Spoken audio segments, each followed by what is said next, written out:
So this is going to be a very important video because the troubling signs that I'm seeing will soon affect all of us. There's an unholy alliance right now that is up to no good, that are not only beating the drums for war, but are preparing for it. And in this video, I'm going to tell you about some of the key players here and what is really happening away from the false narratives that is being painted to you by government and mainstream media warmongers that obviously have a clear agenda. And of course, this revolves around the latest news of Donald Trump just sending his son-in-law and senior White House advisor Jared Kushner to the Middle East, especially Israel, to supposedly, quote, help broker a peace deal. There's a bigger story here that you're not being told, and it's not to just restart peace talks between the Israelis and the Palestinians. There's a lot more to the story that I will explain soon. It's important to note here that Jared Kushner is also meeting with the leaders of Qatar and Saudi Arabia, that he's doing this in consolidation with H.R. McMaster, Donald Trump's national security advisor, that has been described as a total globalist. Now, the meeting between Israeli Prime Minister Netanyahu and Kushner just happened moments ago, and Kushner is coming out of the meeting saying that Israeli-US ties are stronger than ever, and that Donald Trump is fully committed towards, quote, finding Mideast peace. But in reality, there's a bigger agenda here. Interestingly enough, news outlets were even banned from filming Jared Kushner during his visit to Israel. Reporters even had their SD cards taken away from them,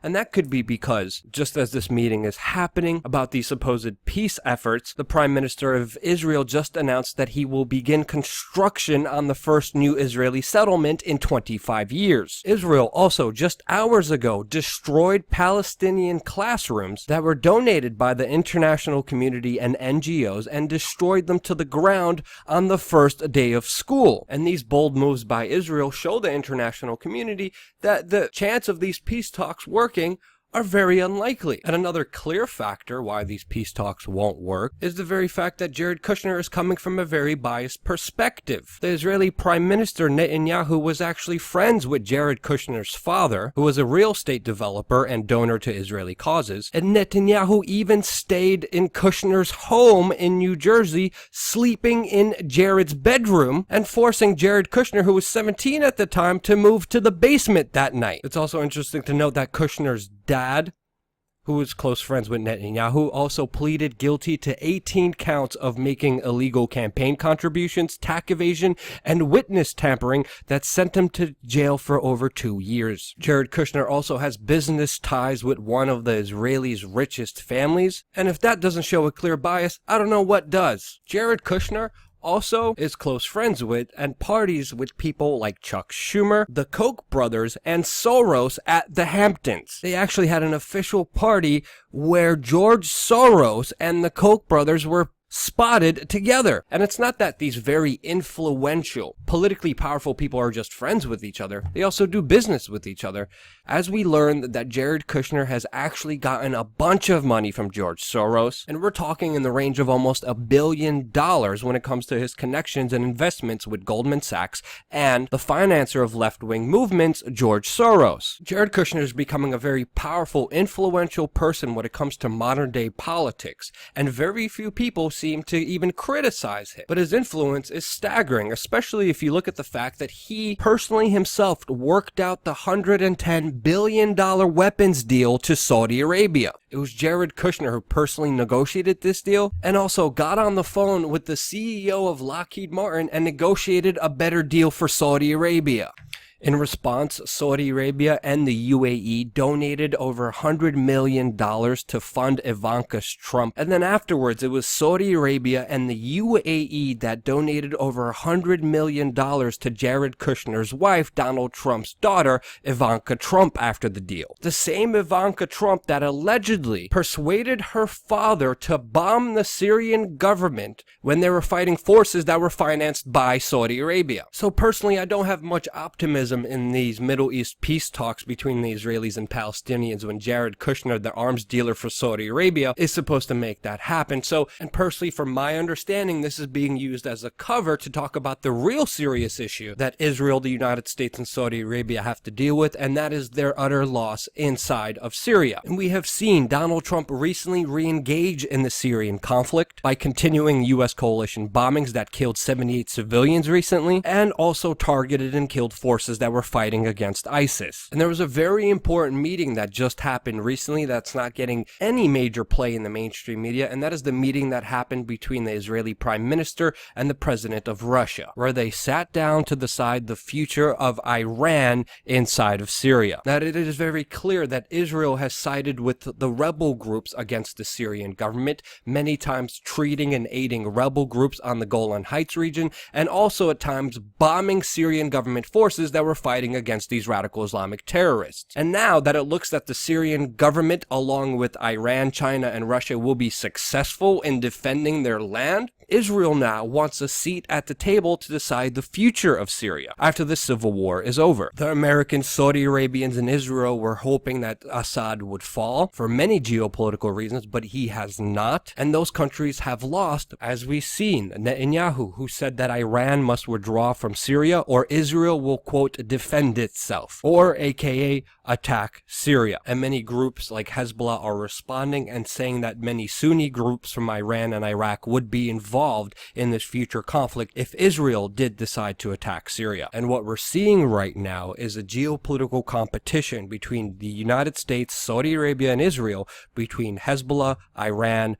Russia, China, and the Syrian government. Now, Iran, which is mainly a Shia-dominated Muslim country, has been supporting the Syrian government and also Hezbollah, which has been a direct threat against Israel. At the same time, Israel partnered with Iran's sworn enemy in the region, Saudi Arabia, which is mainly a Sunni Wahhabist-based country, and with Iran and Saudi Arabia being the major oil producers from the world, and also having ideological differences between the Shia and Sunni Muslims, to the point which we have already seen proxy conflicts in Yemen and Syria unfold, with both of these countries financing sides against each other, obviously battling for hegemony since they both see each other as a threat to their dominance in the region. Israel and the United States for some reason decided to align themselves with Saudi Arabia, the country known for spreading Islamic extremism all over the world and personally financing ISIS and Al-Qaeda. And since Israel has already made very strong moves against Iran, has also lost the opportunity to gain the Golan Heights region, which was contested, are now fearful of a more Iranian influence with the emboldenment of Hezbollah to the point which they are at now, where they are threatening a full all-out war. This is one of the reasons I believe Donald Trump decided to leave troops inside of Afghanistan, since they share a border with Iran, while at the same time maintaining a presence inside of Iraq, completely surrounding Iran from the east and west, and also south with Saudi Arabia. And that's why recently Saudi Arabia threatened to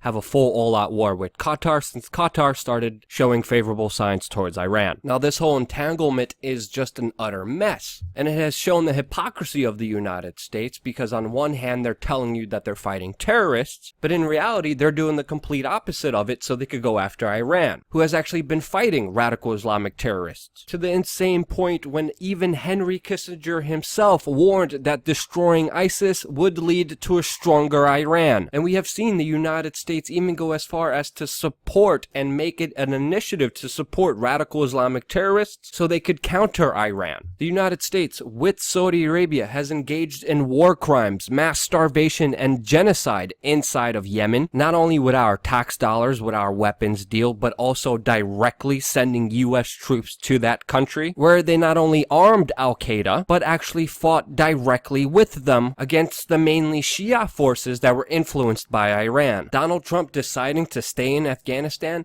does not just have to do with the opium drug trade. It does not just have to do with raw materials, but it also has to do with the fact that they have forces right on the doorsteps of Iran. When Iran suffered a terrorist attack by ISIS, it was Donald Trump who said that they had it coming. Henry Kissinger, Jared Kushner, Netanyahu, and Donald Trump have an unholy alliance that is becoming clearer by the day. And this is where we have to be extremely careful, as we heard from neoconservatives a few years ago, like the ones here at the Washington Institute for Near East Studies, where they openly called for a false flag attack so the United States would have a justification to invade Iran. And it's very hard for me to see how the United States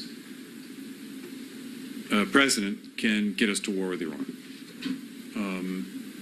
Which leads me to conclude that if, in fact, compromise is not coming, that the traditional way of America gets to war is what would be best for U.S. interests.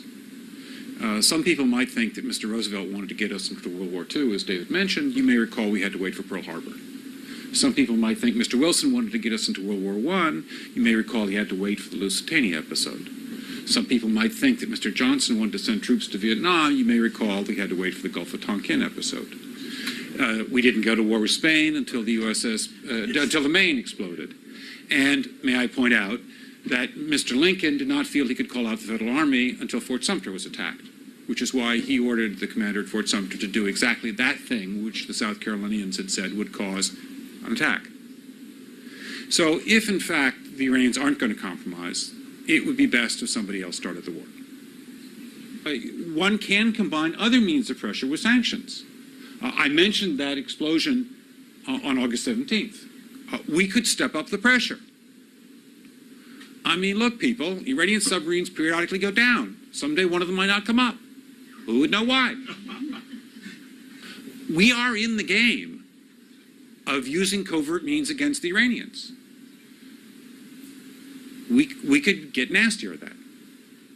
Yeah, and the threat of a false flag is greater than ever, especially looking at the ramifications and surrounding details that are unfolding right now in front of us. Every major war needs to have an event that justifies it. And right now, with Saudi Arabia, Israel, and the United States losing the war in Syria, that threat is more possible than ever. We have seen Donald Trump launch economic war on Iran with more sanctions, even though they are complying with the nuclear deal that they have between the United States. So with all these contributing factors coming together, keep your eyes out. Share this video to get the word out there. And if you disagree on anything I had to say with my analysis, please let me know in the comment section below. I love you guys. Thank you again so much for watching and also participating by donating on wearechange.org/donate and keeping this real independent media operation alive.